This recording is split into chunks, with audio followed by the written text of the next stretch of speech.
Bismillahirrahmanirrahim. Assalamualaikum warahmatullahi wabarakatuh. Nama saya Muhammad Aiman Zul Hakim bin Abu Samah. Nombor matrik 048111. Okey, saya daripada Diploma Pentadbiran Islam semester 6. Tajuk yang akan saya bincangkan pada hari ini ialah hierarki mahkamah syariah dan fungsinya. Okey, mari kita pergi ke slide yang seterusnya. Okey, ini tajuk dia.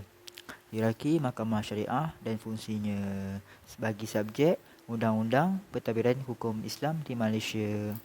Okey. Kedudukan mahkamah syariah iaitu Mahkamah Syariah Negeri ditubuhkan mengikut enactment Undang-Undang Pentadbiran Islam Negeri.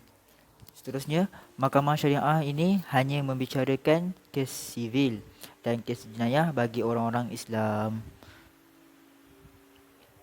Okey, seterusnya struktur Mahkamah Syariah dia ada 3. Yang pertama di bawah Mahkamah Rendah Syariah, yang seterusnya Mahkamah Tinggi Syariah dan yang atas Mahkamah Rayuan Syariah. Okey.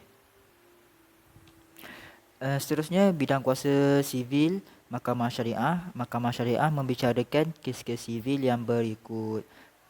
Antaranya pertunangan.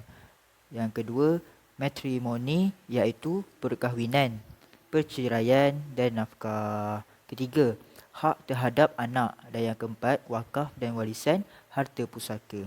Okey. Seterusnya bagi bidang kuasa jenayah pula untuk Mahkamah Syariah. Mahkamah Syariah ini hanya membicarakan kes-kes jenayah yang berikut. Antaranya kesalahan matrimoni, yakni berkahwin lebih daripada 4 orang isteri. Yang kedua, tidak membayar fitrah dan zakat, yakni baitul mal. Ketiga, kesalahan mengambil anak angkat, persetubuhan haram ataupun berzinar. Yang kelima, tidak berpuasa. Yang keenam, berjudi. Ketujuh, jualan minuman keras. Yang ke-8, menyebarkan agama. Yang ke-9, berkhalwat.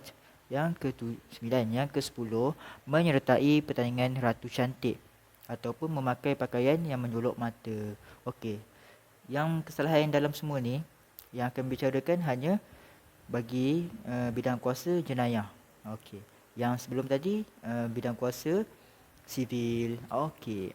Seterusnya kita akan bincangkan tentang kaki tangan Mahkamah Syariah. Okey. Bagi Mahkamah Rayuan Syariah diketuai oleh Hakim Syariah, yakni rayuan didengari bersama-sama suatu panel. Seterusnya, anggota panel terdiri daripada Hakim Mahkamah Awam dan Hakim Mahkamah Tinggi Syariah negeri-negeri yang lain. Seterusnya, yang kedua, Mahkamah Tinggi Syariah, iaitu Hakim Mahkamah Tinggi Syariah, Pegawai Pemeriksa Hal Ehwal Agama, Pendakwa Agama. Okey. Seterusnya, yang ketiga, Mahkamah Rendah Syariah. Mahkamah Rendah Syariah pula Hakim Mahkamah Rendah Syariah, Pegawai Pemeriksa Hal Ehwal Agama. Ketiga, Pendakwa Agama. Okey, ini jenis-jenis mahkamah dan peranannya. Ya ada 2, Mahkamah Syariah dan Mahkamah Adat. Okey, Mahkamah Syariah ni dia akan mengadili untuk umat Islam sahaja. Nama pun Syariah, Syariah untuk Islam. Okey. Lepas tu dia akan membicarakan kes sivil dan jenayah. Kes jenayah antaranya yang tadi yang saya sebutkan tadi.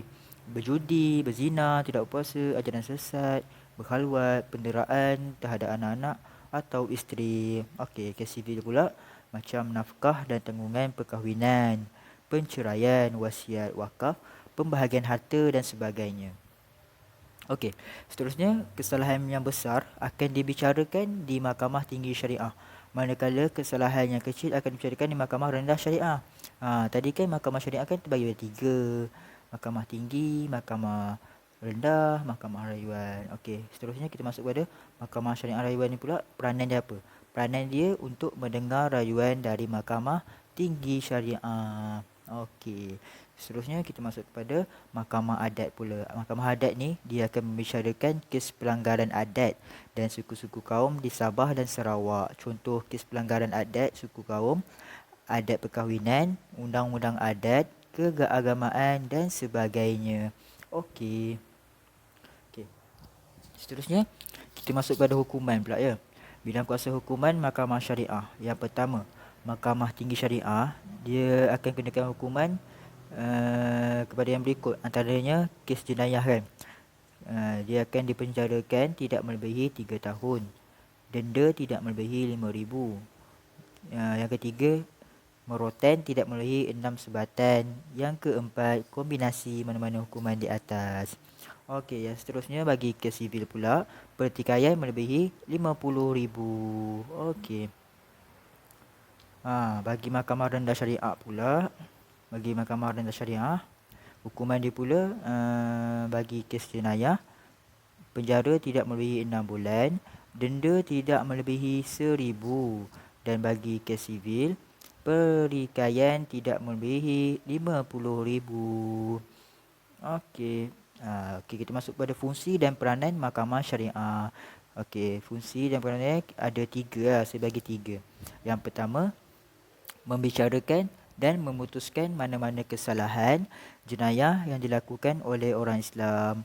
Yang kedua, mendengar dan memutuskan semua tindakan dan prosiding dalam kes mal bukan jenayah seperti yang diperuntukkan dalam enactment.